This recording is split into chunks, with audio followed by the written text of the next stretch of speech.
ক্লাসে আমি নবম শ্রেণীর বিজ্ঞান বইয়ের সাজেশন নিয়ে আলোচনা করব, মানে মূল্যায়নের সাজেশন নিয়ে আলোচনা করব শিক্ষাবর্ষ 2024।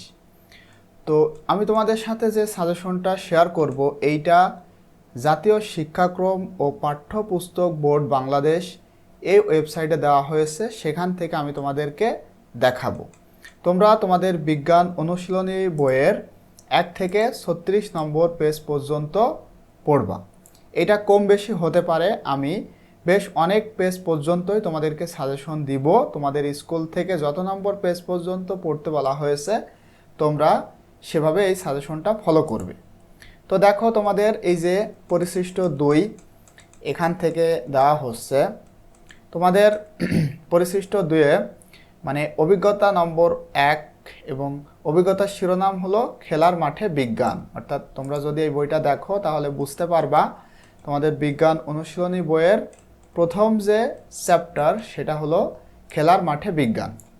তো এই চ্যাপ্টারের দেখো, এই চ্যাপ্টারের প্রথমে বলা হচ্ছে প্রশিক্ষণ অভিজ্ঞতা চলাকালে বিভিন্ন গাণিতিক সমস্যা।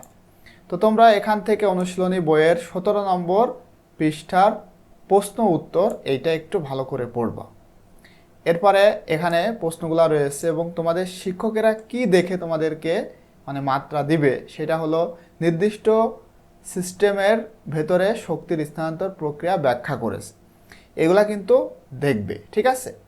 এরপরে তোমাদের দেখো এই যে নির্দিষ্ট সিস্টেমের ভেতরে শক্তির স্থানান্তর রূপান্তর ঘটনার পর শক্তির মোট পরিমাণ অপরিবর্তনীয় কেন তা ব্যাখ্যা করেছে, এগুলা কিন্তু তোমরা খেয়াল করবা। তাহলে তোমরা এখান থেকে 17 নম্বর পেজে যে প্রশ্নগুলো রয়েছে সেগুলো একটু ভালো করে পড়বা। আমরা যদি একটু 17 নম্বর পেজটা দেখি, এই যে এখানে দেখো কতগুলা প্রশ্ন কিন্তু রয়েছে 17 নম্বর পেজে।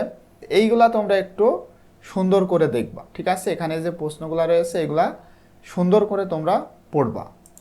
এরপরে দেখো অনুশীলনী বইয়ের 29 ও 30 নম্বর পেজ, এইটা তোমরা একটু ভালো করে পড়বা। 29, 30 এবং 31, 32 এগুলো একটু ভালো করে পড়বা। তারপরে মানে তোমাদের এইটা হলো দ্বিতীয় অধ্যায় বায়ু দূষণ, সেখান থেকে। এরপরে রয়েছে 33 নম্বর পেজ, 31, 32, 33।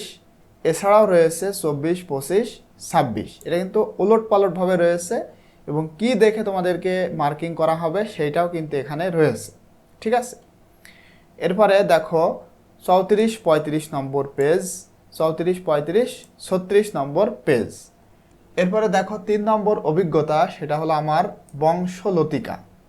তো এখান থেকে তোমরা 40, 41 নম্বর পেজ পড়বা, 44 থেকে 47 নম্বর পেজ পড়বা, 47, 44 থেকে 47 এইভাবে তোমরা এটা পড়বা। 41, 42 ওলট পালটভাবে রয়েছে, কারণ প্রতিটা পেজ থেকে কি দেখা হবে মানে শিক্ষার্থীরা কি করতে পারছে সেটা এখানে দেওয়া হয়েছে।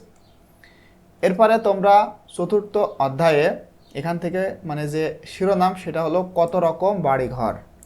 এখান থেকে তোমরা পড়বা 55, 56 নম্বর পেজ।